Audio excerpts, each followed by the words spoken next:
In this series, we are building a pro monster truck. It's the biggest project that I've ever taken on. I do not have a clue what I'm doing, and I've got to make it up as I go along. And you guys can join me on the journey to see if we can build the world's best monster truck. So we've already got the chassis, and this is the same chassis that most of the Monster Jam trucks use. So Gravedigger, Son of a Digger, even one of the Bigfoot trucks use the same chassis. So the top of the roof is probably going to end up round about up here somewhere. Width-wise, once we get the big axles on there and we get the big wheels on there, it's going to be almost a whole entire width of this whole entire room. And we've definitely got no idea. But where there's a will, there's a way. If somebody else has done it before, then there's no reason why I can't. So now we're going to quickly recap of what we've already done to this build, and then in the next episode we're going to show you unloading the container, getting all the parts and getting this thing put into a rolling chassis. I want to get the axles on it, the shocks on it, get the thing on the small wheels, get it moving, but for now we'll just recap some of the old footage. So here we've got the first part of the build arriving, and probably the most important part of the build,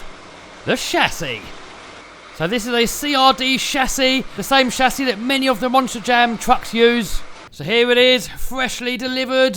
Here we've got a few parts that come with it. Bumper, Lexan, roof, engine mounts. You'll see a bit of surface rust of where it was on the ocean for the past 6 weeks. So the first job's going to be to get some of this surface rust off. And these little Scotch-Brite wheels, they seem to do a perfect job of it. The good thing with these is that it attacks the rust, but not the metal. Look at that, perfect. And the places where the grinder couldn't get in, we had to do it by hand. So far, the weight of the chassis only is round about 1 tonne. And there we go, freshly de-rusted. Now you'll see a couple of holes in the chassis here. I don't know why they're here. I think it's best to probably weld a cap on there to stop any dirt getting in. So I'm going to cut a couple of discs out of a piece of sheet metal and TIG weld it on. Next, we've got some anti-rusting primer. So we're going to spray that on next.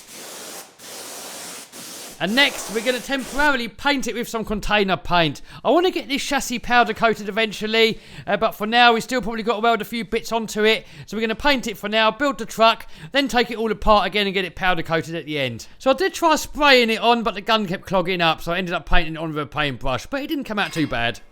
So next, we've got to bolt on some of the chassis accessories, bolting in the floor plates.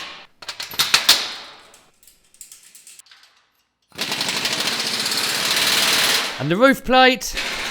So as you can see, the paint job didn't come out too bad. And don't forget, guys, it's only temporary. Once we got the thing built and we know exactly what we got to weld onto it and everything, then later on we can take it all apart and get it powder coated. So next, we're just waiting for the container to turn up, and the first thing we're going to put onto this truck is the axle. So these things here, these are the transport stands for shipping. They're going to come off. So we're going to get the first axle in, put it on the back here, jack it up on the pallet truck, pull the chassis out, then put the front axle on. And that's going to be kind of like, you know, it's going to be pretty much a rolling chassis then. We have the shocks on there, the 4-link bars on there, and probably the small wheels, and then it's going to be in a rolling state. So next, I'm just going to show you a couple of parts that I got coming over. So these are the axles. I've actually got these custom made. They're a little bit wider than normal Monster Truck axles. Here's the shock absorbers. There's 8 of them, and here's the wheels and tyres. Now, everything else for this truck is also ordered, guys, but you have to wait for the next video to see all that lot come off of the container. So if you want to follow me on my journey of attempting to build the world's best monster truck as a complete novice, not having a clue what I'm doing,